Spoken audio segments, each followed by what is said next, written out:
Hello and welcome to the daily newspaper analysis. Today we shall be discussing the newspaper of the 13th of March. So coming to the first article, the cost of education. Now the context here is with regards to the skyrocketing tuition fee in private schools. We all know that time and again it is coming in newspapers that private schools raised their tuition fee abnormally.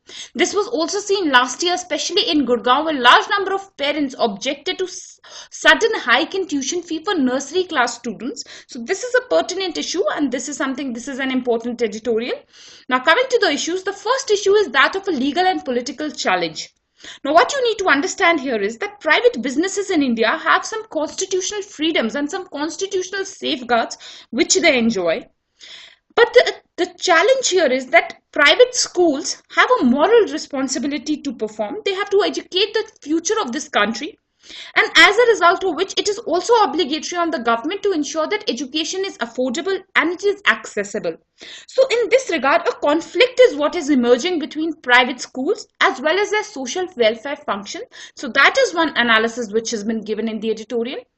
The second issue is the impact that such kind of rise or hike in fee has on the family income. Now here you need to understand that the family income of in any situation is going to be directly impacted if the tuition fees are raised. The liquidity that is going to be available with this family is immediately going to drop. And if this liquidity is going to drop, then it is going to have economic impacts because it will decrease the purchasing power of this family.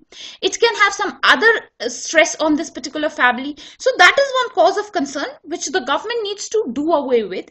It needs to ensure that such kind of impact, such kind of negative and adverse impacts on family income should not happen because of some unregulated hike in tuition fee in schools. So that is one analysis which has been given here. Another thing which is important is that there is a need to balance between the autonomy of these private schools along with their public welfare functions. This cannot be denied that indeed any private institution for that matter will have a profit motive. But you need to understand that even the Companies Act in India, the Companies Act 2013, does not consider education sector as a for-profit sector. Education sector in India is largely a non-profit sector, and so abnormal demands for profit in this sector cannot be accepted. And some moral responsibility, some ethical role is something that is going to be vital out of even the private schools, and that is one analysis which has been given. Under this, you should know that even in the right to education, when there was a norm that students from the lower income strata should also be allowed to participate in these schools or should also be given admissions in private school, even there this idea was mooted that education institutions are not institutions of profit. Rather, they are institutions of social change. So that is one analysis which is important here. Another thing very, very important is this judgment, the TMA Pai Foundation judgment versus the state of Karnataka 2002. This was a Supreme Court judgment. Now, this is one case which I would suggest that you should remember. Now, what the Supreme Court had said in this particular judgment was that the Supreme Court gave the idea of a social contract. Now, here the Supreme Court reiterated that even if these institutions, the private schools and for that matter, private universities and colleges, indeed they are private institutions, but they are working under this idea of a social contract. And based on this particular idea, they have some moral obligation, they have some responsibilities.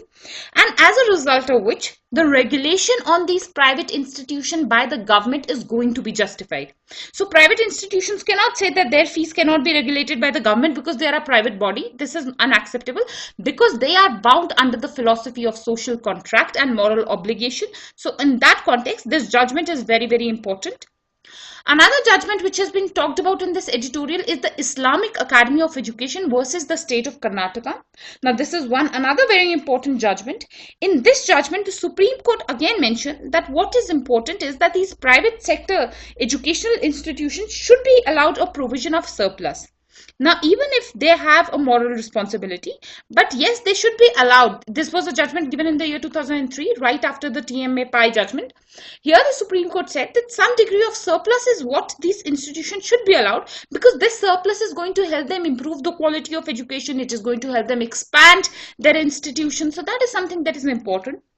But what is important with regards to the surplus is that the surplus should be a reasonable surplus and it should not be a mere commercialization of education. So this line between a reasonable surplus and sheer commercialization of education needs to be drawn in India. So that is the analysis here. Another thing which is very important is with regards to the fee regulation laws. Now here you need to know that some states have been experimenting with this idea of regulating fees of private schools. For example, Tamil Nadu has a committee which is going to fix the fees in private schools. Also in Karnataka, what is being experimented is that some caps is what is going to be implemented on the fees which private schools can charge. Also, similar experiments are being tried in the states of Maharashtra and Gujarat. But the issue here is that these laws are often seen to be weak laws. They have several loopholes within them. And another concern is that the implementation of these laws is something that is weak. Often it is seen that the private schools form associations, and these associations are criticized or blamed for lobbying. So that is one cause of concern with regards to these laws, as a result of which the issue is something that is not being permanently addressed, and the fees are being raised or hiked in an unscrupulous manner, and this is impacting the budgets of ordinary middle class families. So that is something that is important here. Another important analysis is this 2010 CAG report. Now in the year 2010, CAG examined 25 private schools in Delhi, and it came up with a report where it accused these schools for arbitrarily raising their fees. And another thing is that it accused these schools for some unethical practices. For example, they were collecting money under false heads. For example, they were collecting money for building fund, and the building was something that was not being constructed. Another thing is that these schools were not paying adequately to the teachers, and as a result of which the education quality in these schools was low. Also, there was a huge amount of misrepresentation in their accounts. So all of this was something that was highlighted by CAG, and that is something that is going to make it important. Another issue with regards to the financial management and accounting practices in private schools is what has been discussed in the editorial. Now, the editorial has said that amongst all the plethora of problems which are surrounding private schools, the issue of improper financial management and poor accounting practice is the primary one. This is the most pertaining concern with regards to the private schools, and this is what should be checked first. So that is one thing that has been analyzed. Now, some suggestions is going to be vital in this regard. For example, you can suggest that RTI should be implemented on even private schools, considering the public function that they are performing. RTI should be available for the public, the financial management and the accounts of these schools. So that can be one suggestion. A PPP model can be one suggestion. This is something that is not allowed at the national level, but some states are experimenting with the PPP model in education sector. Also, what is going to be important is a strong regulatory body for fee regulation. Some other ideas can be like ensuring better accounting practices and financial management in schools. Another thing could be some audits which the state education department is going to conduct in these schools. Also, some inspections is what this department should conduct. And there should be some strict norms for punishing those who are adhering to fraudulent reporting. So those are some means by which some checks can be ensured on the rise in fees by private schools. So that is the analysis here. Now this topic is going to be important from General Studies paper 1 point of view, first and foremost. And more than this, the relevance is going to be in the ethics paper. Now in ethics, for long, a question is being expected on education and health system regulation, because these two sectors are very much in news. Ethical and moral concerns are something that are important here. So indeed, a direct question you can expect in the ethics paper. So that is going to be the relevance here. Now coming to the next article, ineffective and arbitrary. Now the context here is with regards to the amendment to the Indian Penal Code, which have been passed by the states of Rajasthan and Madhya Pradesh. As per these amendments, these states have propagated the idea that death penalty should be something that should be made as a punishment for raping a girl below 12 years of age. Now, though this is a specific case, that is with regards to the child sexual violence, but please consider this definition, this entire discussion on this particular issue from a broader perspective of death penalty itself.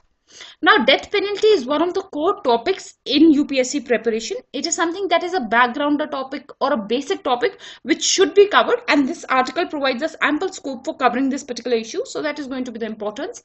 Now, coming to the first issue, why is this demand for death penalty coming time and again in the country? For example, you must have heard even after the Nirbhaya rape case, often there were demands that death penalty should be given, or stringent punishments like even castration, or these kind of ideas is what we often hear. Now, what is the idea behind such kind of demands? The idea is that it is believed that a strict punishment is going to result in deterrence. But is this idea justified? Now, as per many studies across many countries, it has been time and again proved that the harshness of a punishment as well as deterrence have no connection within each other. It is seen that even if countries are having the harshest of punishment, it does not result in lower crime rate in such countries. So that is one idea which has completely been denied. Another thing which is important here is that crime should not be considered as a simple relation between punishment and deterrence. Crime is something that is a mix. It is a complex issue which often happens due to social, economic, cultural, psychological factors. And it is these issues which are difficult to determine, and focus should be on correcting these issues rather than simply imposing a death penalty. So that is one important analysis. Often what happens is that whenever a state government, or for that matter any government, comes up with the idea of death penalty, then it ignores other areas which can act as deterrence. Now here this is an important analysis. Now, even if death penalty is not going to act as a deterrence, there are some other areas of concern which can ensure lower crime rates in the country and which can act as effective deterrence. For example, if the focus is on bringing a risk assessment and management or bringing some behavioral changes in the society, then that can ensure lesser amounts of crime. For example, even in the Nirbhaya case, there was a juvenile who was involved.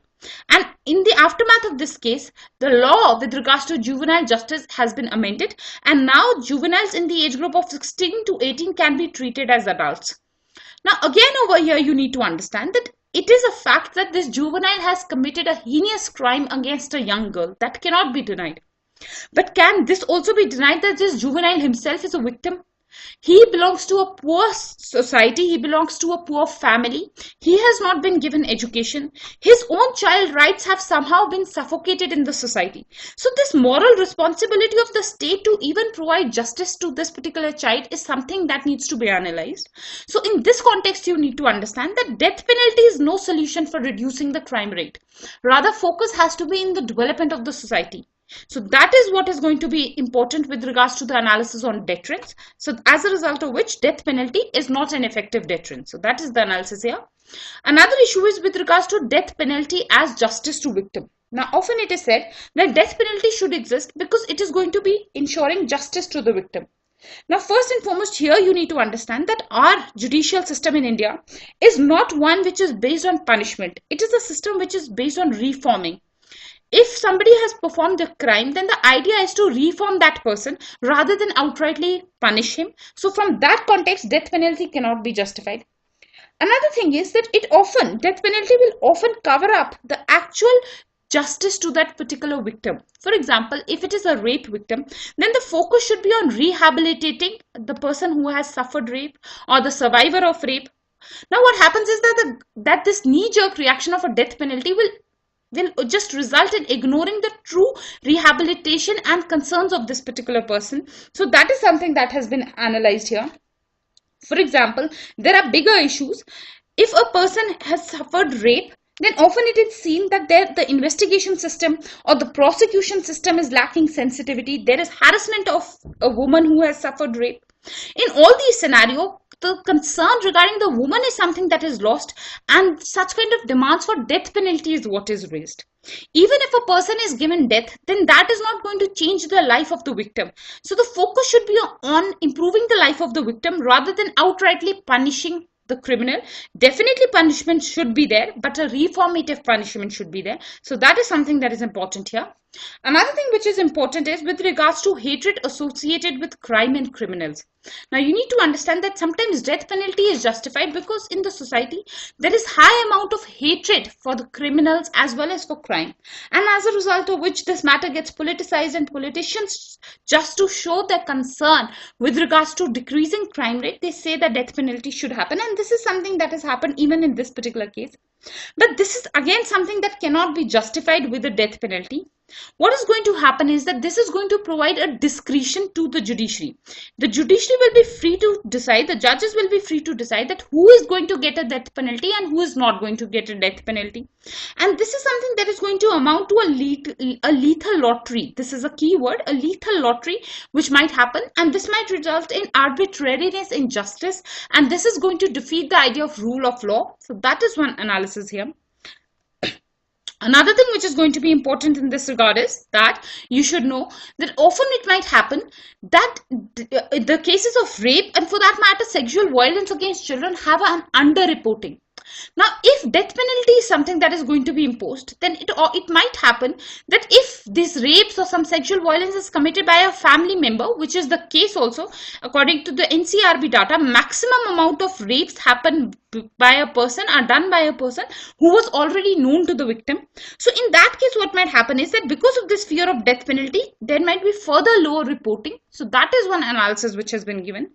Another thing which is very important is the Law Commission of India's 262nd report. In this report, the Law Commission of India had said that gradually India needs to move away from the idea of death penalty and it needs to completely eliminate death penalty. So that is one important analysis here. Another thing that you need to understand is that death penalty is often targeting the poor. For example, the Death Penalty India report of 2016 has stated that majority of the people who are suffering from death penalty, who are being punished for death penalty, are the poor people. That is because these people do not have adequate legal access. So if death penalty is going to structurally target one section of the society, then it cannot be acceptable. Also, you need to know that recently in the past, Supreme Court had denied death penalty to people who are waiting for years with regards to a mercy petition which was pending with the president. So in that context also, it was said that death penalty is something that India should do away with. So that is one analysis here. Another very important analysis is that often this is death penalty is taken as an easy way out for the government. Now, as I have told you, there are other ways to reduce crime in the society. But what happens is that the government simply passes laws for death penalty, and as a result of which the society gets a message that yes, the government is serious about reducing crime rate. But actually this is an eyewash. The government has to perform some other roles, for example, some sustained planning, some engagement with the society, investment in resources like education, uplifting the downtrodden. When such kind of structural changes will take place, then definitely crime rate in the society will decrease, or it will become a deterrent. Otherwise, death penalty in itself will not act as a deterrent. So that is the complete analysis of this editorial and this issue.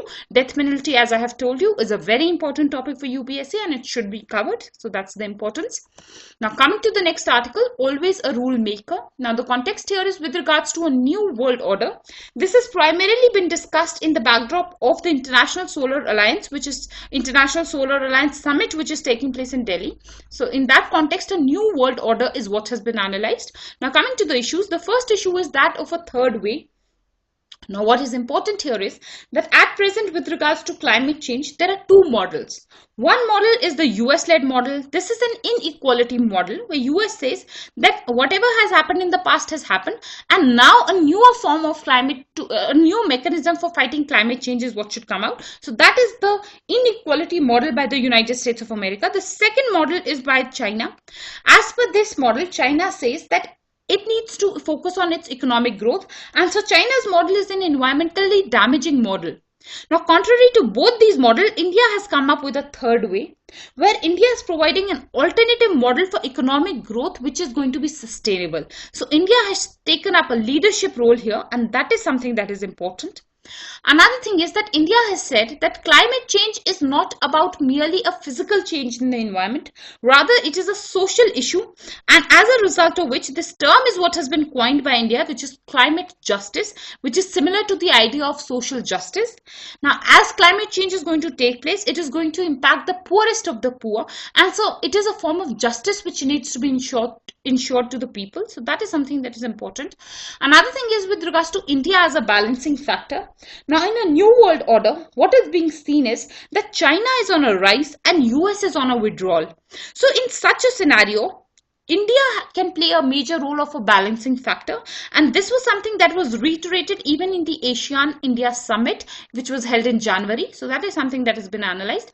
Another thing which has been highlighted is with regards to India's core concerns. Now here you need to understand that India has some domestic concerns. For example, India needs more infrastructure, India needs to focus on its human capital, it needs to focus on digitalization, technology development, science and technology, innovation. So it is these concerns which India has primarily focused upon, and very much rightly, India should first address its internal concerns rather than focusing outside. So that is one argument which has been given.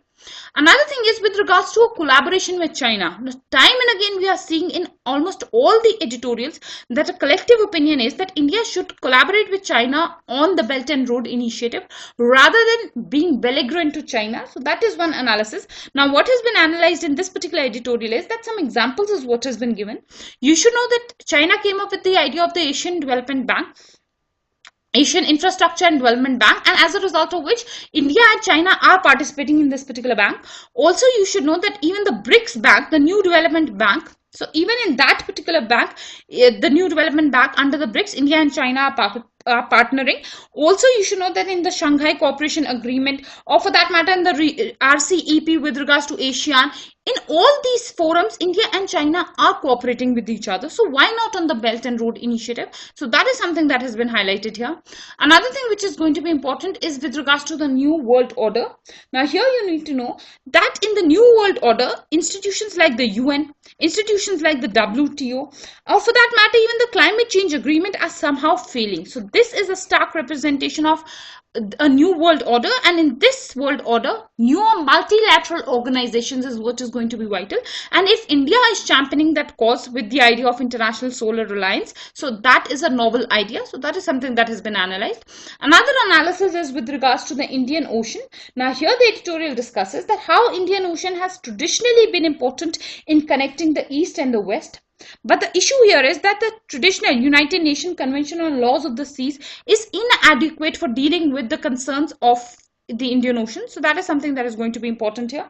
Another issue is with regards to the code of conduct which has been established between India and Asia with regards to a code of conduct to be followed in the South China Sea. So that is something that has been highlighted, that such kind of a code of conduct should also come for the Indian Ocean. So that is something that is important here. Another thing that has been highlighted is India's participation with China as well as with Japan to come up with an efficient framework on the Indian Ocean. So that is something that is going to be important again. Indeed, the issue of New World Order is a repetitive one, and so the editorial is important from that respect. Now coming to the next article, India-French harmony. Now what is important here is the context is the International Solar Alliance Summit, which is taking place in India. This is taking place under the supervision of India as well as France. So what is becoming important is the bilateral relationship between India and France. Now coming to some background, under the ISA, you should know that 61 countries have committed to the ISA, and cheaper solar energy is something that India is committed to. And even along with France, both India and France have committed a large amount of monetary sum to the ISA. India has committed approximately $1.4 billion, whereas France has committed $1.3 billion. So this is something that you need to know in the background aspect. Now coming to the issues vis-a-vis India and France, the first issue is with regards to joint vision statement on Indian Ocean. Now both India and France have come up with a joint vision statement for opening open trade routes on Indian Ocean and security in the Indian Ocean. So this is a novel idea because this is somehow going to be a counter to China. So that is one analysis. Another thing is with regards to a recommitment to start the Jetapur nuclear power project. Here you need to know that Jetapur nuclear power project is the largest nuclear power project in the entire world, but it has been facing several challenges in the past, especially issues related to land acquisition. So now both the countries have recommitted to start Jetapur project again in the year 2018 itself. Another thing is with regards to reciprocal logistic support. Now this is a logistic support is with regards to defense cooperation, and this has also been termed as a golden step in defense cooperation by the Prime Minister of India. So that is something that has been agreed upon. Another thing is both India and France are providing an alternative leadership model. Here you need to understand that the US has withdrawn from the climate change agreement, so there is a leadership vacuum. So in that backdrop, if both these countries are partnering to provide another alternative, so it is a significant development, and that is going to be important here. Some challenges is what has been highlighted with regards to India and France. The first challenge is with regards to the high cost of solar power. For example, at present in India, the cost of solar power is rupees 2.4 per unit. Now, another issue is that not only is this cost high, but it is also an issue of stability. Solar power in India is still not stable. So in that context, solar power is something that is not coming in the mainstream. So that is one challenge. Another thing is with regards to the slow progress on Jetapur. As I have told you, in the past also several deadlines is what has been missed vis-a-vis this project. So issues and concerns are being raised that even after this agreement, this recommitment to Jetapur, it might not actually come alive in practice. So that is one concern which has been highlighted. Another issue is with regards to bilateral cooperation in Indian Ocean. Now it is being viewed that such kind of cooperation is going to act as a counter to China, but this might not happen on the ground because France is very much a partner of the Belt and Road Initiative, and rather it has encouraged China for the Belt and Road Initiative. So in that regard, France might not be a successful partner in countering the rise of China. So that is one challenge vis-a-vis India-France relationship. So that is the importance here. I'm expecting some more articles on bilateral relations of India and France. However, International Solar Alliance Summit, which has been held in India, is going to be a very important development for this year. So that is going to make it important in the 2018 mains. So that is the relevance here. Now, based on today's discussion, please try and attempt these questions within a word limit of 150 words. And with this, we finish today's discussion. I thank you all for watching, and I hope to see you tomorrow.